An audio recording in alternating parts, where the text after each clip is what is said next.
కాకినాడ రామారావుపేటలో వేయించేస్తున్న శ్రీ అన్నపూర్ణ సమేత విశ్వేశ్వర స్వామివారి ఆలయంలో కార్తీక పౌర్ణమిని పురస్కరించుకుని జ్వాలా తోరణం కార్యక్రమం ఘనంగా జరిగింది. కార్యక్రమంలో భాగంగా శ్రీ అన్నపూర్ణ సమేత శ్రీ విశ్వేశ్వర స్వామివారి ఉత్సవ విగ్రహాలను ప్రత్యేకంగా అలంకరించిన పల్లకిలోంచి గ్రామోత్సవం నిర్వహించారు. ఆలయం వద్ద ప్రారంభమైన గ్రామోత్సవం రామారావుపేట పలువీధుల్లో భారీ ఎత్తున బాణసంచ కాలుస్తూ కేరళ చండాయి మేళం, డోలు సన్నాయి వంటి వాయిద్యాలతో సాగిన స్వామివారు గ్రామోత్సవం అందరినీ విశేషంగా ఆకట్టుకుంది.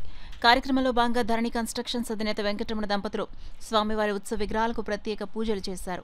ఈ సందర్భంగా ధరణి కన్స్ట్రక్షన్స్ కార్యాలయం వద్ద భారీ ఎత్తున బాణసంచ కాల్చారు. అక్కడ నుండి స్వామివారి ఊరేగింపు పశువుల హాస్పిటల్ రోడ్డు మీదుగా ఆలయం వద్దకు చేరుకుంది. అక్కడ ధరణి కన్స్ట్రక్షన్స్ అధినేత టీవీ రమణరావు ఏర్పాటు చేసిన బాణసంచ కార్యక్రమం కన్నుల పండుగ సాగింది.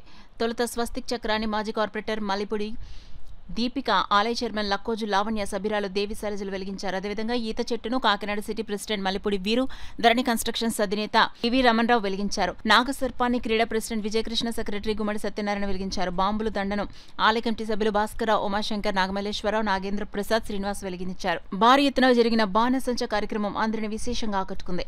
అనంతరం స్వామివారి జ్వాలా తోరణాన్ని ఆలయ అర్చకులు శర్మ, కామేశ్వర్ శర్మ, రాంబాబు శర్మలు వెలిగించారు. జ్వాలాతోరణం వెలుగుతుండగా స్వామివారి పల్లకిని జ్వాలాతోరణం కింద నుంచి ఊరేగించారు. ఈ కార్యక్రమంలో నగర టీడీపీ అధ్యక్షులు మల్లిపూడి వీరు, దీపిక దంపతులు, ధరణి కన్స్ట్రక్షన్స్ అధినేత టీవీ రమణరావు దంపతులు, ఆలయ కమిటీ చైర్మన్ లక్కోజు లావణ్య, సభ్యులు కొండపల్లి దేవి, గునుపూడి శైలజ, చెప్పాడి సునీత, కొండపల్లి ఉమాశంకర్, కాలేపు నాగేశ్వరరావు, అరిపాల శ్రీనివాస్, సాపిరెడ్డి భాస్కర్రావు, సామంతుల నాగేంద్ర ప్రసాద్, ఆలయ ఎగ్జిక్యూటివ్ ఆఫీసర్ శ్రీనివాస్ రామచంద్రరావు, పెద్ద సంఖ్యలో భక్తులు, మహిళలు పాల్గొన్నారు.